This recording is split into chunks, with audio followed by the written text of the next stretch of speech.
موضوع الدرس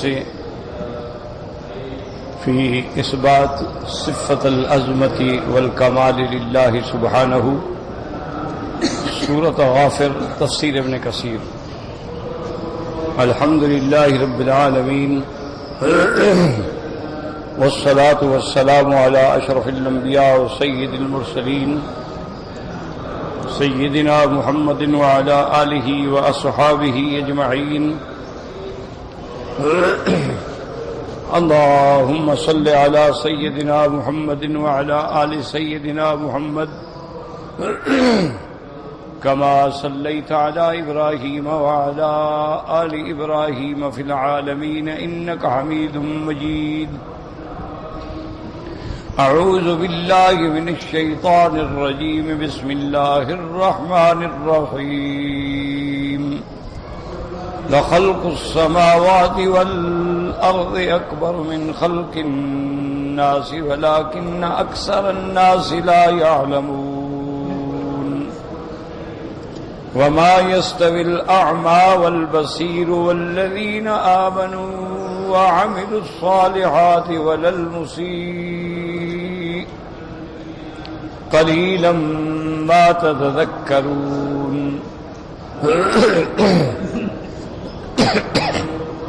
إن الساعة لآتية لا ريب فيها ولكن أكثر الناس لا يؤمنون۔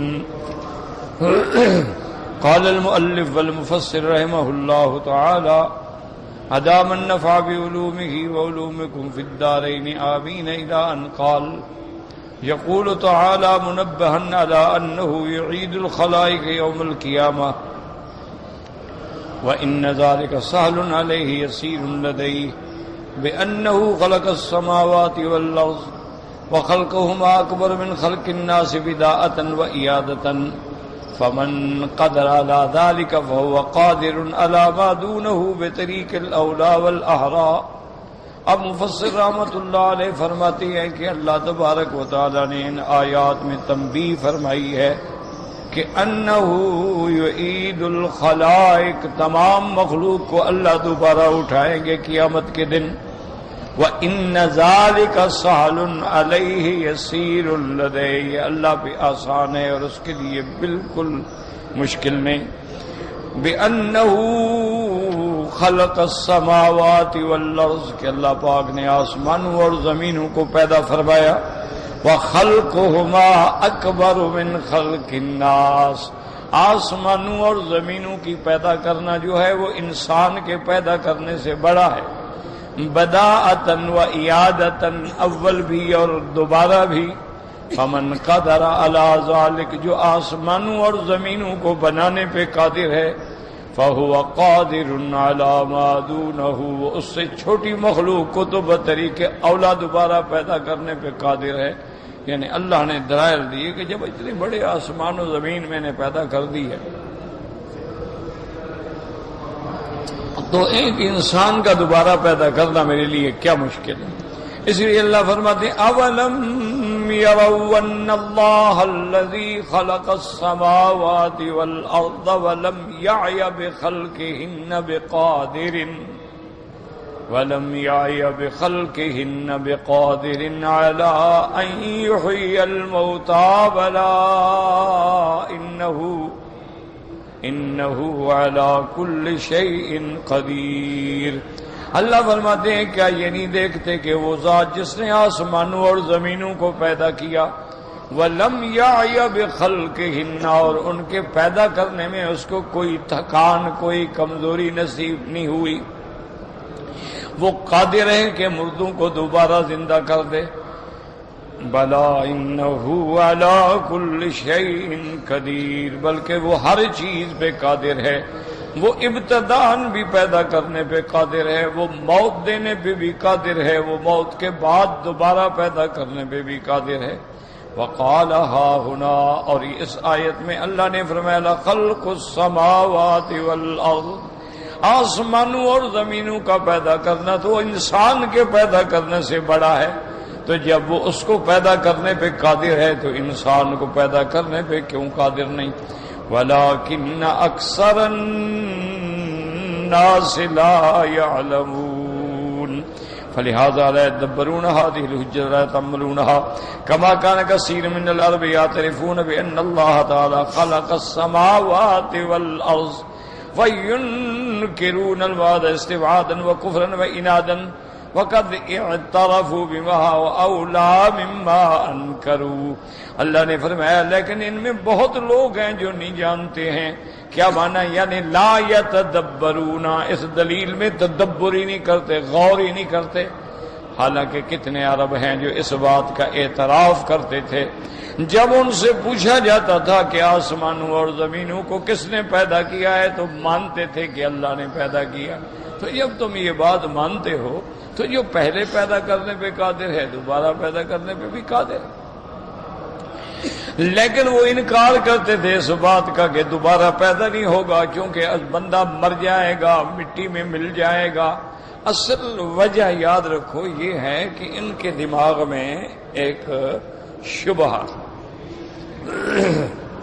ایک تو تھے نا مشرک کافر جاہل، ان کے دماغ میں تو ایک ہی بات تھی کہ دیکھیں جی آج سینکڑوں سال گزر گئے، ہزاروں سال گزر گئے، جو ہمارے بڑے مر گئے وہ دوبارہ تو نہیں آئے.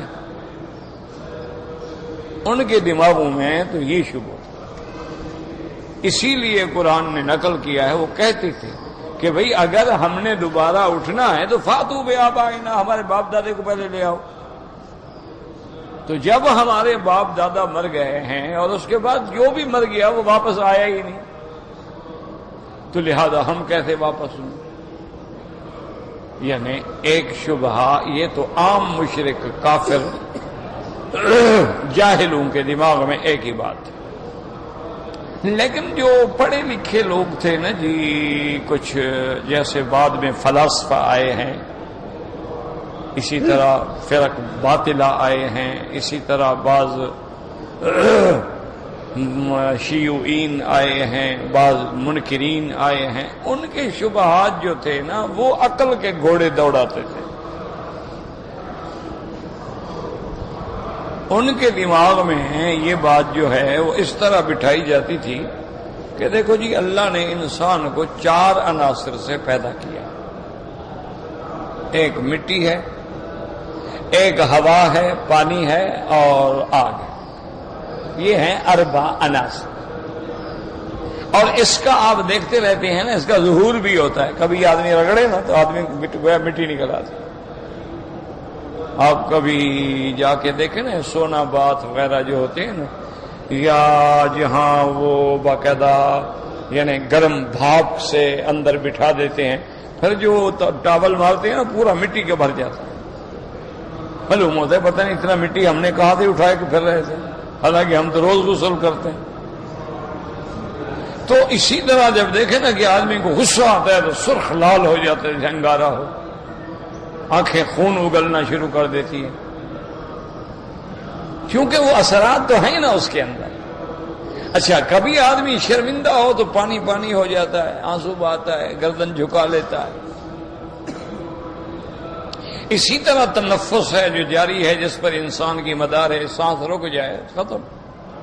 تو 4 عناصر ہیں، یعنی اللہ نے جزو اعظم مٹی ہے، اس کے بعد اس میں ہوا بھی ہے، پانی بھی ہے، آگ بھی ہے. کیوں مٹی ایسے تو نہیں، مٹی کو گوندھا گیا تو پانی ڈالا گیا نا، پھر اس کو پکایا گیا، من صلصال من حمأ مسنون.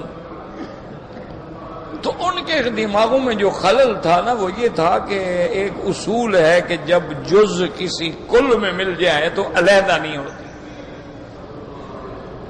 کیا مانا؟ مثلا اس میں پانی ہے، یہ پانی ہم نے کنویں میں ڈال دیا. اب کوئی کہے کہ جناب جو اس پیالی میں پانی تھا نا وہی مجھے نکال کے دو، وہ بھی پانی تو پانی میں مل گیا، وہ کیسے نکال دیں؟ ہم نے آگ اٹھائی اور آگ میں پھینک دی. اب کوئی کہے کہ نہیں جناب وہ جو میری آگ تھی نا، میں نے لکڑی دی تھی جس کو آگ لگی ہوئی تھی، وہ نکال کے دو مجھے، تو وہ آگ میں چلی گئی تو اب کیسے جدا کریں؟ اسی طرح آپ کے گاڑیوں کے ٹائر میں ہوا بھری ہوتی ہے، اب ہوا نکال دیں، اب دکاندار سے جھگڑا کریں گے نہیں جی وہی ہوا پکڑ کے دوبارہ داخل کرو. بھئی ہوا تو ہوا میں مل گئی, وہ کیسے پکڑے؟ یہ ان کے دماغ میں خلل تھا کہ بندہ جب مر جاتا ہے تو اربع عناصر جو ہیں وہ پھٹ جاتے ہیں. مٹی مٹی میں مل جاتی ہے, اور آگ آگ میں چلی جاتی ہے, پانی پانی میں چلا جاتا ہے, ہوا ہوا میں چلی جاتی ہے, تو بات ختم ہوگی. اب کون اس کو ڈھونڈے گا کہ یہ مولوی مکی والی مٹی ہے, اور اس کو اس سے علیحدہ کیسے کرے گا؟ وہ ایک لطیفہ بھی ہے نا کہ حضرت تھانوی رحمت اللہ علیہ کی خدمت میں کوئی اللہ کا بندہ آیا, کوئی مٹھائی لے کے آیا ہدیہ, حضرت نے لے لیا. حضرت کی 2 بیویاں تھیں, تو آپ نے اپنے شاگرد سے یا خلیفہ سے جو بھی ہوگا اس سے فرمایا کہ بھئی اس مٹھائی کو آدھا آدھا تقسیم کر کے آدھا اس گھر میں بھیج دو اور آدھا اس گھر میں بھیج دو. اس نے بھیج دیا. حضرت مشغول ہو گئے, پھر نماز ہوئی, فارغ ہوئے, اس بندے کو بولا ہاں بھئی آپ کیسے آئے تھے, ہدیہ بھی لے آئے؟ تو اس نے کہا حضرت میں تو آپ کی بیعت ہونے کے لیے آیا ہوں. اس نے کہا اللہ کے بندے تمہیں پتہ نہیں ہے کہ میں جس کو بیعت کرتا ہوں اس سے پھر کچھ لیتا نہیں ہوں. اب چونکہ تم ہدیہ لے آئے ہو اب تو میں بیعت نہیں کروں گا. اچھا بندہ بڑا سمجھدار تھا کوئی, اس نے کہا حضرت ٹھیک ہے مجھے بیعت نہیں کریں گے تو میری مٹھائی تو واپس کرو, میں اپنا جاؤں. حضرت نے ابھی گھر بھیجا کہ پتہ کرو مٹھائی واپس کرو. تو انہوں نے کہا وہ تو آئی, اندر بچے بیٹھے ہوئے تھے, ہم نے دے دی, وہ کھا گئے بچے بچے. تو حضرت نے فرمایا کہ اللہ کے بندے وہ 1 کلو مٹھائی تھی, اس سے اچھی ہم آپ کو بازار سے منگوا کے دیتے ہیں, وہ تو بچے کھا گئے. انہوں نے کہا حضرت مجھے اپنی مٹھائی چاہیے. وہ اللہ کے بندے بچے کھا گئے, ان کے پیٹ سے کیسے نہیں؟ انہوں نے کہا جی جو مرضی ہے, آپ کا اصول ہے میرا بھی اصول ہے. آپ ہدیہ لے کے بیعت نہیں کرتے تو میرا بھی اصول ہے, میں اپنا ہدیہ واپس لیتا ہوں. حضرت کو ہنسی آ گئی, راضی ہو گئے اور بیچارے کی بیعت بھی کر لی. تو یہ ہے کہ جو چیز وہ کہتے تھے کہ دیکھو ہم نے کھا لی, اب مٹھائی کیسے نکلے؟ اب یا تو وہ خون بن جائے گا, یا پیشاب بن جائے گا, یا براد بن جائے گا, مٹھائی تو نہیں واپس آئے گی. ان لوگوں کے دماغ میں یہ خلل تھا. ہمارے ایک بزرگ تھے حضرت محمد الیاس رحمت اللہ علیہ, ہم ان کو ویسے محبت میں دادا کہتے تھے, بڑے اللہ کے بندے تھے. ان کے بھائی حضرت مولانا محمد ادریس انصاری, وہ بھی بہت اللہ کے بزرگ تھے. سارے ماشاءاللہ بھائیوں کو اللہ نے چن لیا, بس ایک بھائی جو تھا وہ پٹڑی سے اتر گیا. اللہ کی قدرت ہے.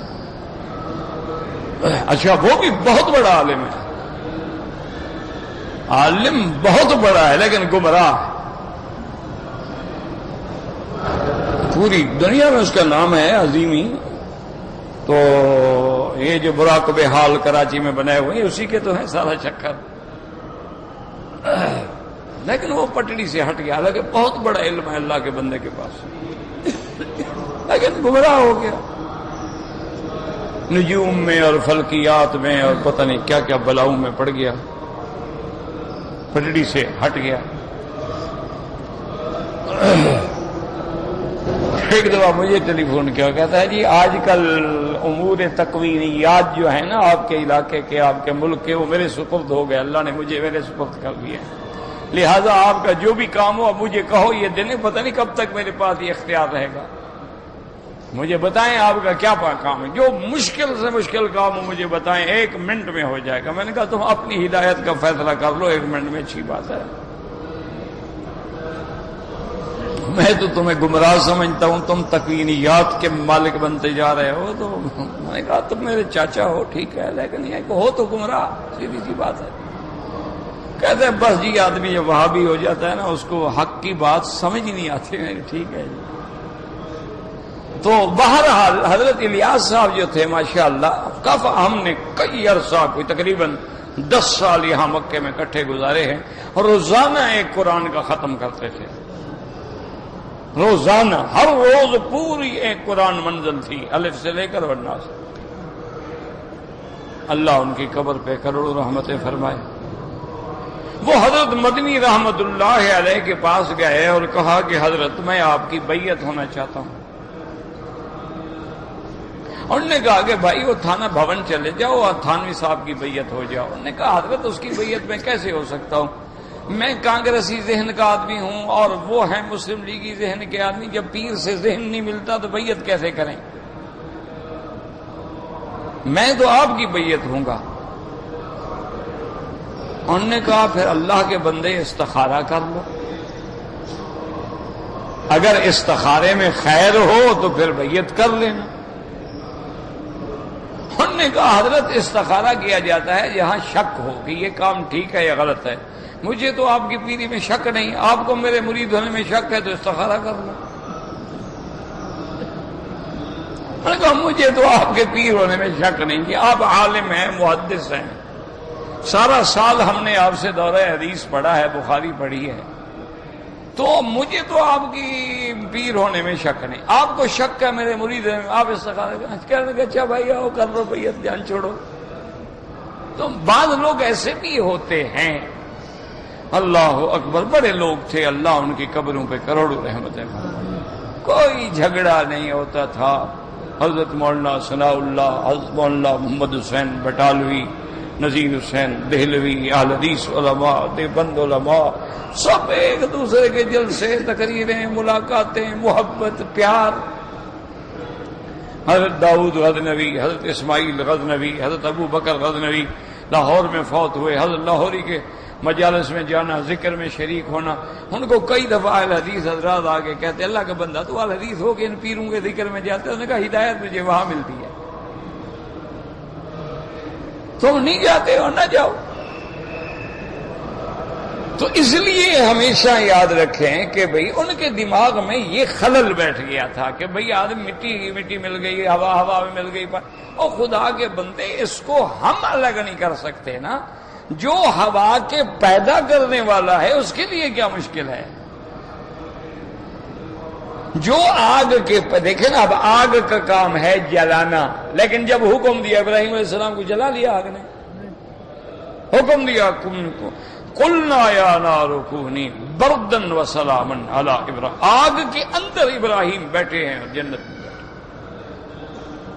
یعنی حضرت ابراہیم علیہ السلام سے پوچھا گیا ایو ایام انعم علیک فی حیاتک، حضرت ابراہیم تمہاری زندگی میں سب سے بہتر دن کون سا؟ دن کا جو دن میرے آگ میں گزرے وہ سب سے بہتر.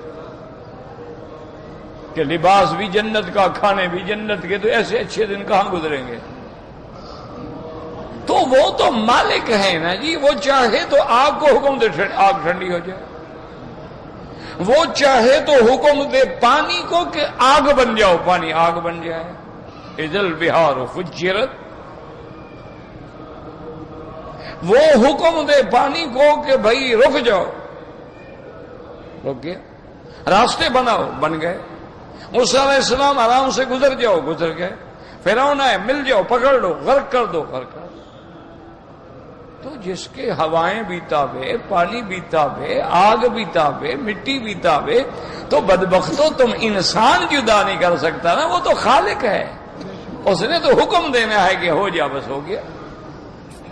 اس لیے ان کے دماغ میں یہ خلل تھا، وہ غور نہیں کرتے تھے اللہ تبارک و تعالیٰ کی قدرتوں میں.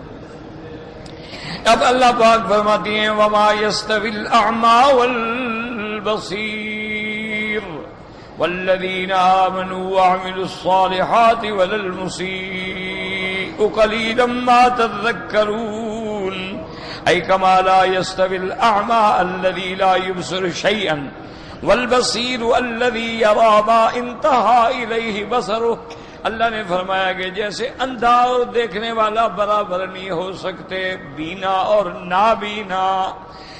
لما يستوي الاعمى، وہ اندھا الذي لا يبصر شيئا، جو کچھ بھی نہیں دیکھ سکتا، والبصیر، اور آنکھوں والا جہاں تک نظر پڑے دیکھ لیتا ہے، وہ کیسے برابر ہو سکتے ہیں؟ بل بینہما فرق عظیم، ان دونوں کے درمیان بہت بڑا فرق ہے. كذلك لا يستوي المؤمنون الابرار والكفرة الفجار. اسی طرح جو ایمان والے ہیں، جو ابرار ہیں، جو اخیار ہیں، وہ کبھی اور کافر ہیں، فجار ہیں، وہ بھی ہرگز برابر نہیں ہو سکتے. قلیلا ما تذکرون ای ما اقل ما یتذکر کثیر من الناس. لیکن بہت لوگ ہیں جو ان کھلی نشانیوں کے بعد بھی غور نہیں کرتے. آخر میں اللہ نے اپنا فیصلہ فرما دیا، ان الساعۃ لآتیۃ ای لکائنۃ وواقعۃ. قیامت نے آنا ہے، اس کے آنے میں کوئی شک نہیں. ولیکن اکثر الناس لا یؤمنون. لیکن بہت لوگ ہیں جو تصدیق نہیں کرتے، ایمان نہیں لے آتے. لا یصدقون بها بل یکذبون بوجودها. بلکہ قیامت کے آنے کی تکذیب کرتے ہیں. قال ابن ابی حاتم حدثنا محمد بن عبد اللہ بن عبد الحکم قال حدثنا اشعب قال حدثنا مالك عن شيخ قديم من أهل اليمن قدم من ثم قال سمعت إن الساعة إذا دنت اشتد البلاء على الناس واشتد حر الشمس. وہ کہتے ہیں کہ ایک بزرگ آئے، انہوں نے کہا کہ میں نے سنا ہے کہ جب قیامت قائم ہوگی وہ سخت مصیبت کی گھڑی آئے گی لوگوں پہ، سب سے بڑی سخت مصیبت ہوگی، اور سورج کی گرمی جو ہے وہ سورج اتنی قریب آ جائے گا کہ اس کی گرمی بڑھ جائے گی. بعض علماء فرماتے ہیں کہ اس کا معنی علامت کی یعنی علامت ہے کہ قیامت کے آنے سے پہلے لوگوں پر مصیبت بھی بڑھ جائے گی اور شدت اور حدت گرمی جو ہے وہ بھی بڑھ جائے گی. یہ اس لیے قرآن نے دوسرے مقام پہ فرمایا یا ایھا الناس اتقوا ربکم ان زلزلۃ الساعۃ شیء عظیم. قیامت کے آنے کا جو زلزلہ ہوگا وہ بہت بڑا ہے. یوم ترونھا تذہل کل مرضعۃ عما ارضعت. دیکھیں گے کہ اس دن دودھ پلانے والی اپنے دودھ پینے والی اولاد کو بھی بھول جائے گی. جانور انسان سب اولادوں کو بھی بھول جائیں گے. تذہل کل مرضعۃ عما ارضعت وتضع کل ذات حمل حملها. اور جو کوئی حمل والی انسان ہے یا حیوان ہے سب کے حمل گر جائیں گے. وتری الناس سکارا. اور آپ دیکھیں گے کہ آدمی ایسے بیٹھے ہیں جیسے نشے میں اندھے ہو چکے ہوں. وما هم بسکارا، حالانکہ نشہ نہیں. ولکن عذاب اللہ شدید. اللہ کا عذاب جو ہے وہ سخت ہے. یاد رکھو کہ جیسے نشے سے عقل چلی جاتی ہے، اسی طرح کبھی اللہ معاف کرے آدمی پہ مصیبت آئے تو عقل کام نہیں کرتی. وقال ربكم ادعوني استجب لكم ان الذين يستكبرون عن عبادتي سيدخلون جهنم داخرين.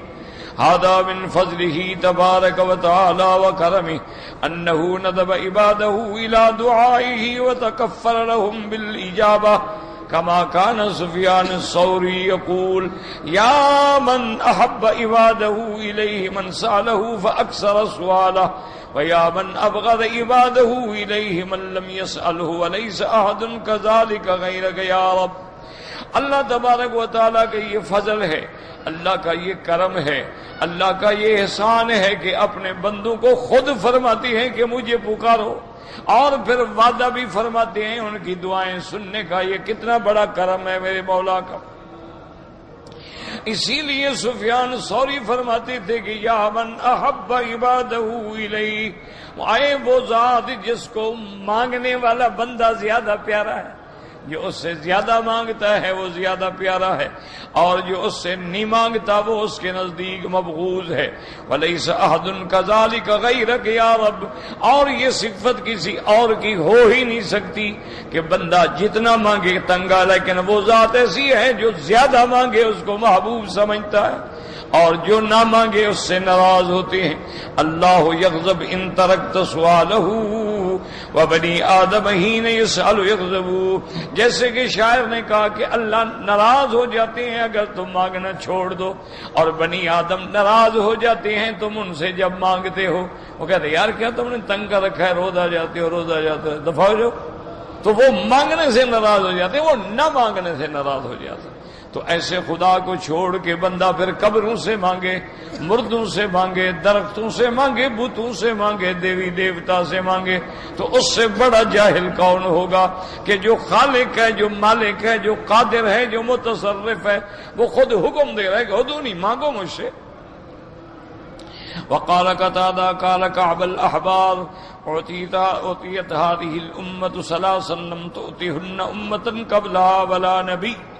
اب حضرت کعب الأحبار فرماتے تھے کہ اللہ نے حضور کی امت کو، حضور صلی اللہ علیہ وسلم کی امت کو 3 چیزیں دی ہیں جو آپ سے پہلے کسی امت کو نہیں دی گئیں۔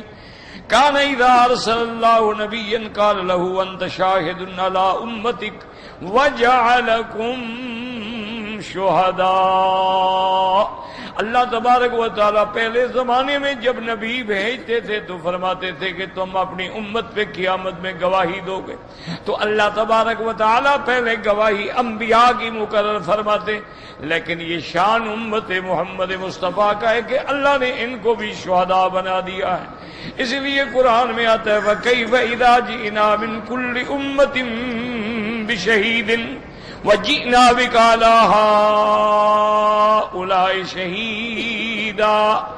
اللہ تبارک و تعالیٰ فرماتے ہیں میرا محبوب وہ کیسا وقت ہوگا، کیسی کیفیت ہوگی، کیسا حال ہوگا جب ہر پیغمبر اپنی امت پہ گواہی دے گا اور تمام پیغمبروں کی صداقت کی آپ گواہی دیں گے۔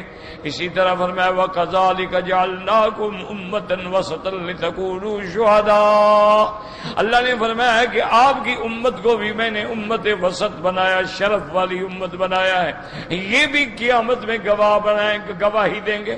تو یاد رکھو آج دنیا میں بھی بندہ گواہ اچھا چنتا ہے، اور جن کو گواہی کے لیے خدا چن لے تو وہ کتنے اچھے ہوں گے اللہ تعالیٰ کے ہاں۔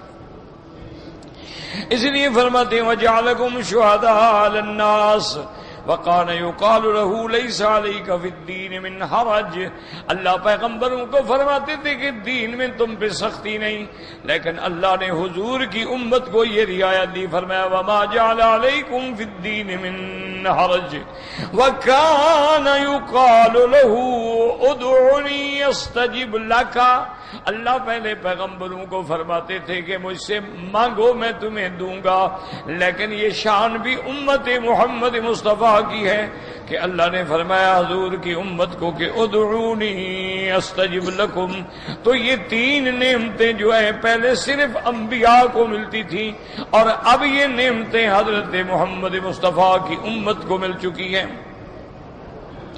وقال الامام الحافظ ابو يعلى احمد بن علي بن المسند الموصلي في مسنده حدثنا ابو ابراهيم الترجماني قال حدثنا صالح المدني قال سمعت الحسن يحدث عن انس بن مالك رضي الله تعالى عنه عن النبي صلى الله عليه وسلم فيما يروي عن ربه عز وجل قال 4 خصال واحدۃ منہن لی وواحدۃ لک وواحدۃ فیما بینی وبینک وواحدۃ فیما بینک وبین عباد۔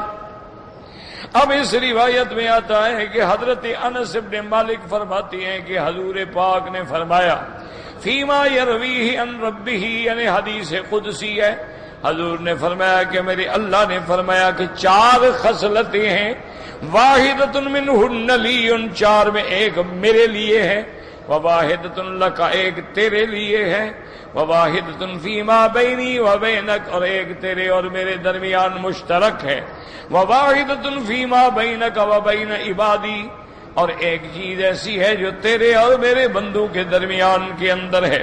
فاما الذی لی فتعبدنی لا تشرک بی شیئا، جو چیز میرے لیے ہے وہ ایک ہے کہ میری خالص عبادت کرو، کسی کو شریک نہ کرو۔ لا تشرک بی شیئا، یہ معنی نہیں ہوتا کہ بتوں کو شریک نہ کرو، اللہ فرماتے ہیں لا تشرک بی شیئا، کسی چیز کو بھی شریک نہ کرو، چاہے وہ بت ہیں، انسان ہیں، فرشتے ہیں، جن ہیں، زندہ ہیں، مردہ ہیں، اللہ کی عبادت میں کوئی شریک نہیں ہے۔ وَأَمَّا الَّذِي لَكَ عَلَيَّ فَمَا عَمِلْتَ مِنْ خَيْرٍ جَزَيْتُكَ بِهِ، اور جو چیز میں نے اپنے اوپر واجب کی ہے وہ یہ ہے کہ جب تم اچھا عمل کرو گے تو میں تم کو بدلہ اس کا دوں گا۔ وَأَمَّا الَّذِي بَيْنِي وَبَيْنَكَ فَمِنْكَ الدُّعَاءُ عَلَيَّ الْإِجَابَةُ، اور ایک چیز جو میرے اور تیرے درمیان میں مشترک ہے وہ یہ ہے تیرے ذمہ دعا کرنا ہے اور میرے ذمہ قبول کرنا ہے۔ تو مانگنے والا بن، اللہ رحمت کے دروازے کھول دیتے۔ وَأَمَّا الَّذِي بَيْنَكَ وَبَيْنَ عِبَادِي فَاقْضِ لَهُم مَّا تَرْضَىٰ لِنَفْسِكَ، اور تیرے اور بین میرے بندوں کے درمیان جو ہے وہ یہ ہے فَارْضَ لَهُم، آپ ان کے لیے اسی چیز کو پسند کریں جو اپنے لیے پسند کرتے ہیں، جس چیز پہ آپ راضی ہیں اسی چیز پہ ان سے بھی راضی ہو جائیں۔ تو یہ چار چیزیں ہیں جو اللہ تبارک و تعالی نے بیان فرما دی۔ کتنی بڑی نعمت ہے کہ اللہ وعدہ فرماتی ہیں، حکم دیتی ہیں، ادعونی استجب لکم، مجھ سے مانگو میں تمہاری دعا تمہاری پکار سنتا ہوں قبول کرتا ہوں۔ یاد رکھے خدا کہتا ہے مجھ سے پکارو، ہم کہتے نہیں ہم تو جائیں گے جناب جب تک سفارشی نہ ہو کام کہتے بنے۔ اب اس سے بڑا کوئی جاہل لوگ ہے بھائی، اللہ خود حکم دے رہے ہیں کہ مانگو۔ حضرت مالک ابن دینار رحمت اللہ علیہ بہت بڑے اللہ کے ولی گزرے ہیں، ان کے پاس ایک آدمی آیا اور اس نے کہا کہ حضرت میں بہت پریشان، میرے اوپر مصیبتیں ہیں، بلا ہے، امتحان ہے اور میں بے حد پریشان ہوں، میرے لیے حضرت دعا کر دیں۔ ہم نے کہا میں خدا کے بندے تیری دعا کے سننے کا تو اللہ نے وعدہ کیا ہے کہ اَمَّن یُجِیبُ الْمُضْطَرَّ اِذَا دَعَاهُ، کہ وہ کون ہے جو کسی پریشان حال کی دعائیں سنتا ہے۔ تو اللہ کا وعدہ ہے جا کے اللہ سے مانگو، تم عجیب آدمی۔ لیکن اصل وجہ یہ ہوتی ہے نا، یاد رکھو کہ ایک بندہ تھا، اس کو معلوم ہوا کہ تمہارے استاد کے پاس اسم اعظم ہے، وہ جناب آگے حضرت کی خدمت میں، حضرت مجھے اسم اعظم بتائیں، رہ گیا، خدمت کرے، رات دن حضرت کی خدمت میں لگا رہا، کئی سال گزر گئے۔ اس نے کہا حضرت اللہ کے بندے میرے پاس کوئی اسم اعظم نہیں، کہہ دیں۔ آخر ایک دن حضرت تنگ آ گئے، اس کو لے کے ایک دریا کے کنارے پہ چلے گئے اور فرمایا دیکھو یہ دریا عبور کرو، دریا کے پرلی طرف ایک درخت ہے، اس درخت کے پتے توڑ کے واپس آؤ، اگر تم مر گئے الحمدللہ جان چھوٹی میری، اگر بچ گئے تم اسم اعظم بتاؤں۔ اب جناب دریا چڑھا ہوا دریا ہو بھی کو بلا عاشق تھا، ہر آدمی چاہتا ہے نا کہ اسم اعظم مل جائے، بس چٹکی کے اندر سارے کام ہو جائیں، محنت نہ کرنی پڑے۔ بہرحال وہ چلا گیا دریا کے پار، واپس آ گیا، مرتا برتا بچ گیا، آ گیا شیخ کے پاس، کہنے لگا حضرت اب تو میں آ گیا ہوں، یہ پتے بھی لے آئے، اب تو اسم اعظم بتائیں۔ ان کا بالکل میرا وعدہ ہے، پہلے تم آگ شاگ تو پھینکو، اپنی جان تو بچاؤ نا۔ وہ آگ جلائی، بیٹھے، گرمی ہوئی، ٹھیک ہو گئی۔ انہوں نے کہا سیدھی بات بتاؤ کہ تب تم دریا عبور کیا، پھر دریا واپس عبور کیا، اس میں کوئی ایسی گھڑی بھی آئی تھی جب تمہیں یقین ہو جائے کہ میں مر جاؤں گا، ڈوب جاؤں گا، غرق ہو جاؤں گا، ایسی گھڑی آئی؟ انہوں نے کہا ہاں حضرت، جاتے ہوئے تو میرے پاس طاقت تھی، میں نے پرواہ نہیں کی، لیکن واپس آنے کے بعد ابھی کنارہ کافی دور تھا کہ میرے اعضاء شل ہو گئے، سن ہو گئے سردی کی وجہ سے، ہاتھ حرکت نہیں کرتے تھے، پاؤں حرکت نہیں کرتے تھے، مجھے 100% یقین ہو گیا کہ میں مر جاؤں۔ انہوں نے کہا پھر اس وقت تم نے کیا کیا؟ انہوں نے کہا اس وقت میں نے کہا یا اللہ مجھے بچا۔ انہوں نے کہا یہی تو اسم اعظم ہے۔ انہوں نے کہا شریف آدمی پھر اس اسم سے تم بچ گئے کہ نہیں بچ گئے؟ انہوں نے کہا یہی اسم اعظم ہے، لیکن شرط یہ ہے اسی طرح پکارا کرو جیسے تم نے ڈوبتے ہوئے پکارا تھا، کہ جب آدمی مضطر ہو کے اس کے اندر سے دعا نکلتی ہے نا، پھر رحمت حق جو ہے فوراً آ جائے۔ ایک ہوتا ہے رسمی دعا مانگنے، یا اللہ رحم فرما دے، یا اللہ کرم فرما دے، یا اللہ، ٹھیک ہے یہ بھی ایک دعا ہے، ضائع نہیں جائے گی انشاءاللہ، لیکن وہ دعا جو دل سے نکلتی ہے اس کا پھر کوئی مقابلہ نہیں۔ اسی لیے ایک اللہ والے کی خدمت میں ایک بندہ گیا، اس نے کہا کہ حضرت میرے لیے دعا کریں، انہوں نے کر دیں گے۔ انہوں نے کہا نہیں حضرت میرے لیے خاص دعا کریں۔ اس نے کہا پھر کوئی ایسا کام کرو کہ میرا دل خوش ہو جائے اور دعا نکلے تمہارے لیے۔ دعا اس طرح تو نہیں ہوتی، دعا کرائی نہیں جاتی، دعا لی جاتی۔ اب دیکھیں نا کہ حضرت انس صرف لوٹا لے کر حضور پاک تشریف لے گئے اپنے حاجت کے لیے، حضرت انس پانی کا لوٹا لے کے وہ دور آ کے کھڑے رہے۔ جب حضرت فارغ ہو گئے، آپ نے لوٹا پیش کیا، حضور تشریف لے گئے، وضو فرمایا، واپس آئے تو خوش ہو گئے اور دعا کی کہ اللہم علمہ التاویل، یا اللہ میرے اس صحابی کو، میرے اس غلام کو قرآن کی تفسیر کا علم عطا فرما۔ خوش ہو گئے کہ دیکھو اس کو احساس تھا کہ حضور جا رہے ہیں، پانی ساتھ ہے نہیں، تو حضور کو پانی کی ضرورت تو ہوگی نا، اور پھر حضور آئیں گے، پھر پانی مانگیں گے، راستے میں کوئی ملے گا، حضور کا وضو نہیں ہوگا، میں لوٹا اچھا پھر دور کھڑا رہا تھا کہ حضور یہ نہ سمجھے ایک بندہ میرے قریب کھڑا ہے۔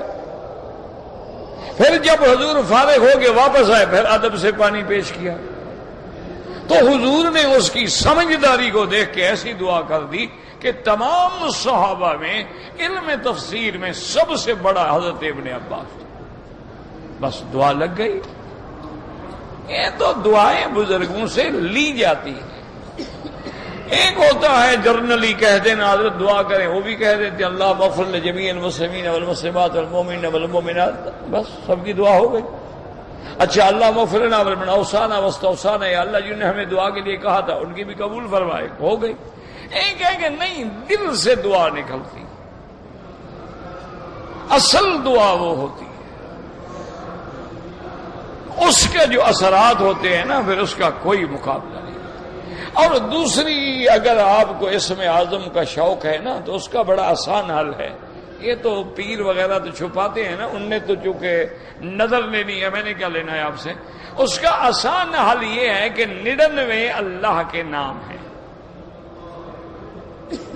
اور باقاعدہ کاغذوں میں، رسالوں میں، کتابوں میں چھپے ہوئے موجود ہیں، جو صحیح احادیث مبارک سے ثابت ہے۔ ویسے تو اللہ کے ہزاروں نام ہیں، حتیٰ کہ علماء نے کتابیں لکھی ہیں اللہ کے نام میں، الاسنا فی اسماء اللہ الحسنی، ابن کثیر نے کتاب لکھی۔ تو یہ 99 نام جو ہے نا جی، اول آخر درود شریف پڑھ کے ان سارے ناموں کو پڑھ کے دعا کر لیا کرو، اسی میں یہ اسم اعظم ہوگا نا۔ تو جب آپ 99 نام پڑھ کے دعا مانگیں گے تو انشاءاللہ اس اسم اعظم کی برکات بھی حاصل ہو جائیں گے۔ تو بہرحال یعنی سب سے آسان راستہ جو ہے، اچھا اللہ کے 99 نام کوئی مشکل نہیں ہوتے، یا اللہ، یا رحمان، یا رحیم، یا حی، یا قیوم، یا ذا الجلال والاکرام، کیا مشکل ہو جاتا؟ کوئی مشکل بھی نہیں، 5 منٹ بھی نہیں لگتے۔ لیکن شرط یہ ہے کہ جب دعا کرو، ایک تو باوضو ہو، دعا بغیر وضو بھی جائز ہے، باوضو ہو، رخ قبلے کی طرف ہو، اور کوئی بندہ تیرے دائیں بائیں آگے پیچھے قریب نہ ہو، اور رو کے گڑ گڑا کے تواضع سے، عاجزی سے، رونا نہ آئے، رونے والی شکل تو بنا لو۔ بس جب اس طرح بندہ پکارتا ہے تو رحمت حق فوراً آ جاتی ہے۔ تم پکارنے والے بنو تو صحیح نا، تجربہ بھی تو کرو نا۔ وقال الامام احمد رحمہ اللہ تعالی حدثنا ابو معاویہ قال حدثنا الاعمش عن ذر عن یصیع الکندی عن النعمان بن بشیر رضی اللہ تعالی عنہ قال قال رسول اللہ صلی اللہ علیہ وسلم ان الدعاء هو العبادہ۔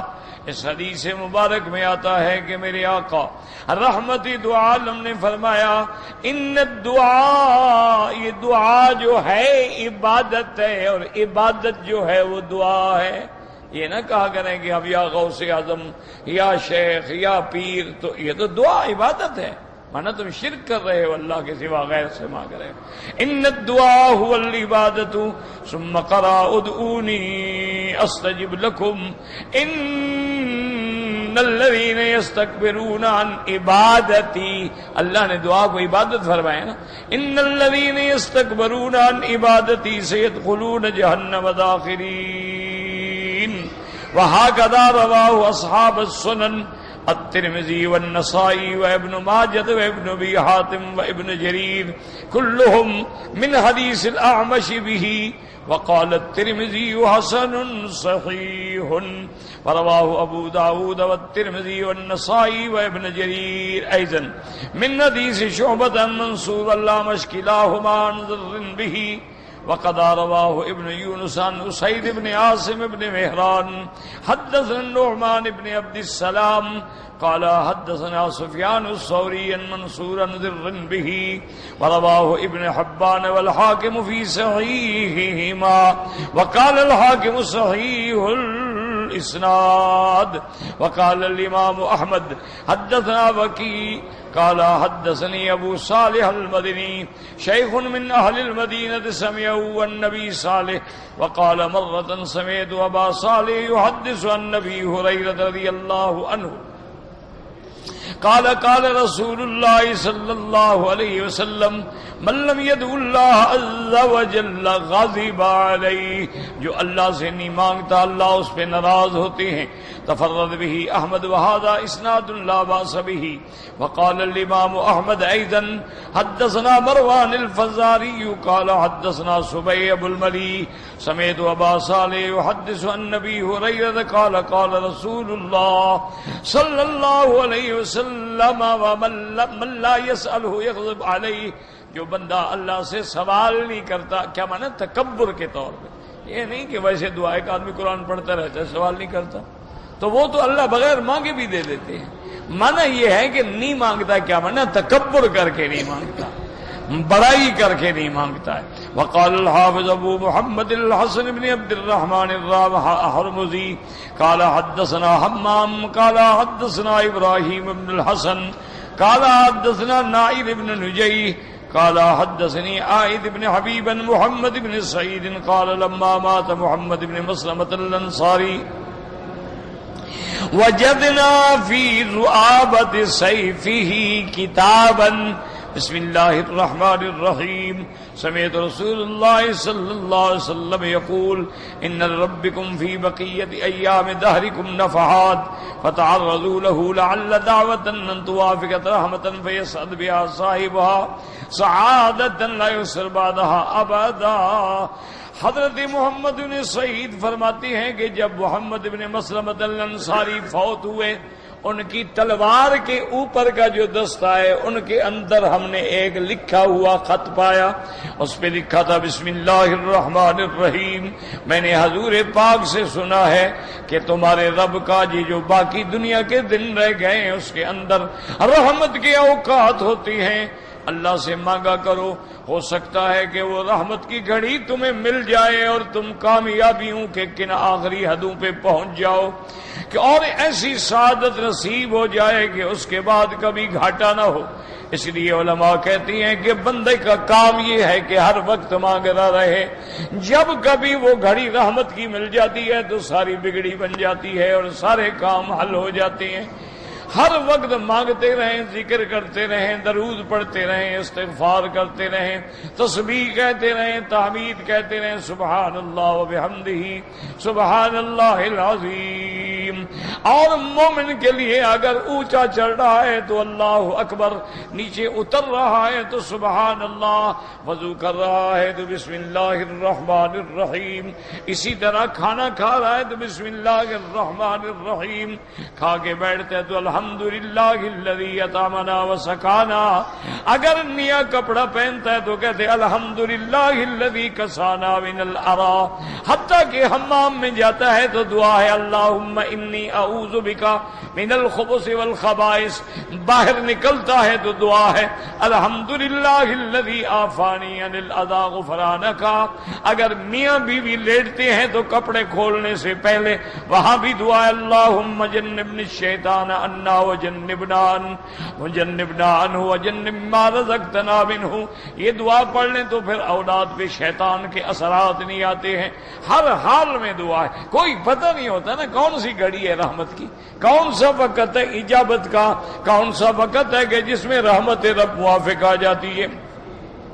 وَقَوْلُهُ عَزَّ وَجَلَّ إِنَّ الَّذِينَ يَسْتَكْبِرُونَ.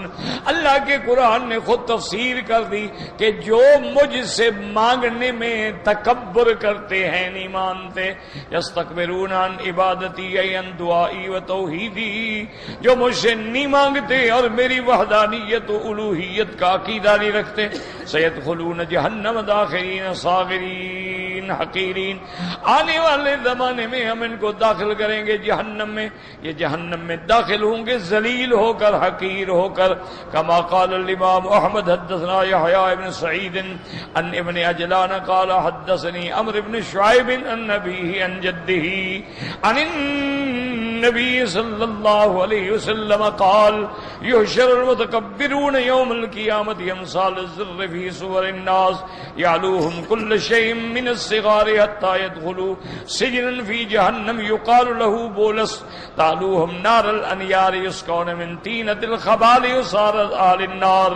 حضور پاک نے فرمایا آج دنیا میں اکڑنے والے وڈیرے خان چودھری بنتے ہیں, بندے کو بندہ نہیں سمجھتے. قیامت میں اللہ ان کو ایسے اٹھائیں گے جیسے کیڑے مکوڑے ہوتے ہیں, انسان کی شکل میں ہوتے ہیں لیکن ہر چیز ان سے بڑی ہوگی.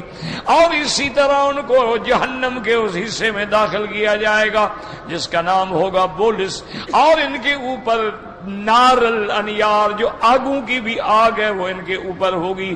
جس کا من طینۃ الخبال, ان کو طینۃ الخبال پلائی جائے گی. کیا معنی؟ یعنی جو جہنمیوں کی پیپ نکلے گی, دھواں نکلے گی, خون نکلے گا, وہ پیالے بھر بھر کے ان کو پلائے جائیں گے. وقال ابن ابي حاتم حدثنا علي بن الحسين قال حدثنا ابو بكر بن محمد بن يزيد بن خنيس قال سمعت ابي يحدث عن وهيب بن الورد قال حدثني رجل قال كنت اسير ذات يوم في ارض الروم فسمعت هاتفا. کہتی ہیں کہ میں سرزمین روم میں پھر رہا تھا, میں نے آواز سنی من فوق راس جبل, پہاڑ کے اوپر سے آواز آ رہی تھی. وَهُوَ يَقُولُ يَا رَبِّ أَجِبْتِ مِنْ عَرَفَكَ كَيْفَ يَرْجُو أَحَدًا غَيْرَكَ. اللہ کا ایک بندہ کہہ رہا ہے کہ یا اللہ مجھے اس بندے پہ تعجب ہوتا ہے جو آپ کو جاننے کے بعد پھر کسی غیر سے امیدیں کرتا ہے, جس کو پتا ہو کہ میرا مالک, میرا مجھ پہ بخشنے والا, رحم کرنے والا موجود. یا رب أجبت لمن عرفك كيف يطلب حوائجه إلى أحد غيرك. یا اللہ جو تیری ذات پہ جانتا ہے, ایمان رکھتا ہے, پھر تجھ کو چھوڑ کے پتہ نہیں اپنے حاجات میں غیروں سے کیسے مانگتا ہے. قال ثم ذهب ثم جاءت الطامة الكبرى ثم عاد الثانية فقال يا ربي أجبت لمن عرفك كيف يتعرض لشيء من سخط يرضي غيرك. یا اللہ جو تیری شان کو جانتا ہے, مجھے تعجب ہے کہ پھر کیسے ایسے کام کرتا ہے جو تیری ناراضگی کے باعث ہوں. فقال وهذه الطامة الكبرى فقال فناديته أجني أنت أم إنسي قال بل انسی اشغل نفسك بما يعنيك اما لا يعنيك. کہتے ہیں پھر میں نے زور سے پکار کے کہا کہ اللہ کے بندے تم جن ہو کہ انسان ہو. اور نے کہا میں تو انسان ہوں لیکن تم اپنا کام کرو, تم کیوں دخل دیتے ہو ان باتوں میں.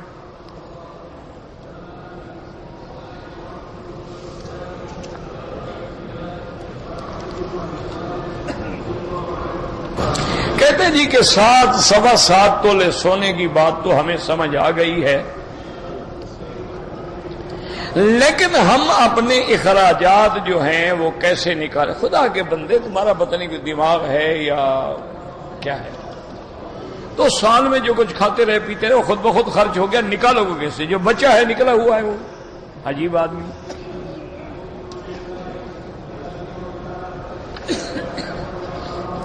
بھئی سارا سال ہم کھاتے رہے, خرچ کرتے رہے, بیوی بچے, کپڑا, علاج, معالجہ, اب سال کے بعد جو بچا ہے خود بخود نکلا ہوا ہے نا کہ ہماری بچت ہے, اس میں ہم نے زکوٰۃ دے دی ہے. نکالیں گے کیا؟ بنا وہ تو خود بخود نکل گیا, خرچہ ہو گیا. عجیب آدمی. اسی 7.5 تولے سے نکالو گے, کیا مطلب نکالو گے؟ عجیب بات. بھئی سارا سال ہم نے گھر میں خرچ کیا ہے, ہمارے پاس تھا 50,000, خرچ کر دیا, 5 بچے, اس سے زکوٰۃ دیں گے بس.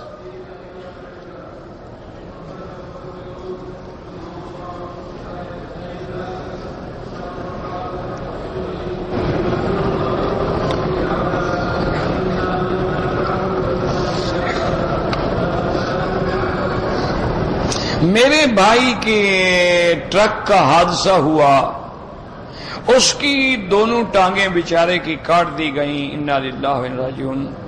باہر سے پلاسٹک کی 2 ٹانگیں بنوا کے بھیجائیں, وہ لگا کر نماز میں مسجد جانا چاہتے ہیں.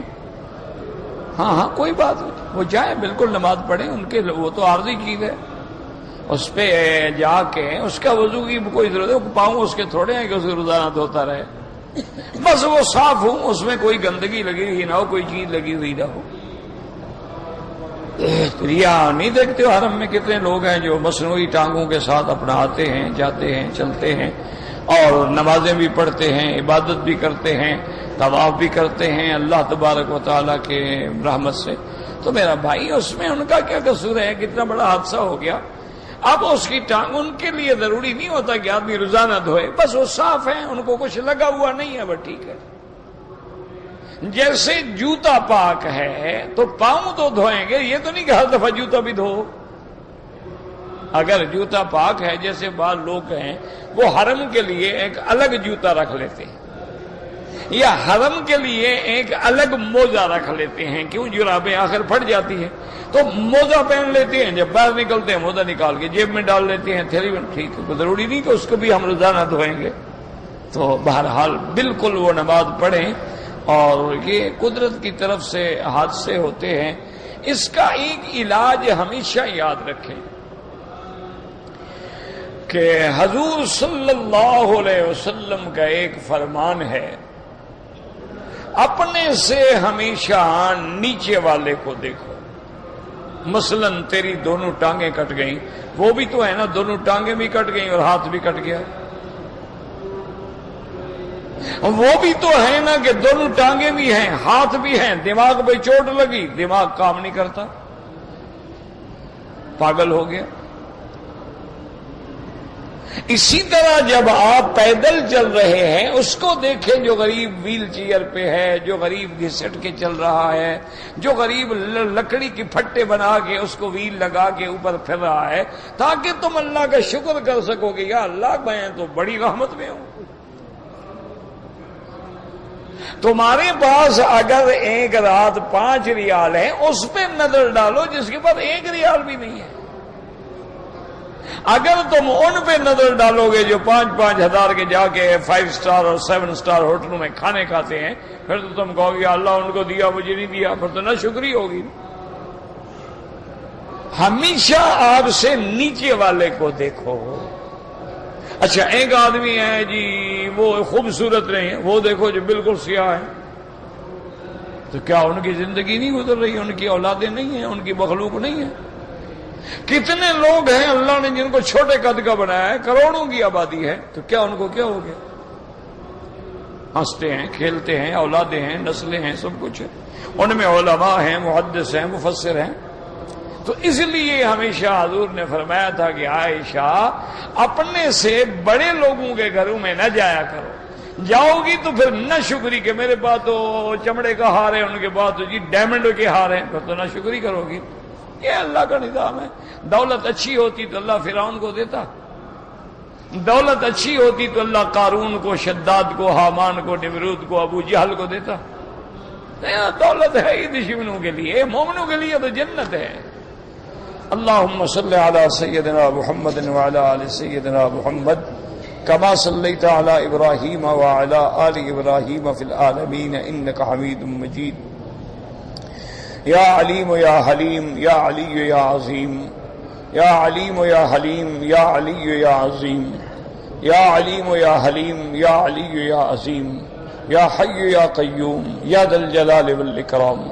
اللهم أمتنا على الإسلام, اللهم ارزقنا حسن الختام, اللهم ارزقنا حسن الختام, اللهم إنك مليك مقتدر ما تشاء من أمر يكون اللهم أسعدنا في الدارين اللهم اقض عنا الدين اللهم كن لنا ولا تكن علينا وانصرنا على من بغى علينا اللهم كن بنا رؤوفا رحيما ولا تجعلنا شقيا ولا محروما یا اللہ عالم اسلام کی عزت کا فیصلہ فرما یا اللہ اس بلد الامین کو قیامت تک محفوظ فرما ہر فتنے سے محفوظ فرما یا اللہ پاکستان پہ رحم فرما یا اللہ پاکستان پہ رحم فرما اپنے عذاب رفع فرما یا اللہ قرآن و سنت کا قانون نافذ فرما یا اللہ دین والوں کی حفاظت فرما ایمان والوں کی حفاظت فرما قرآن والوں کی حفاظت فرما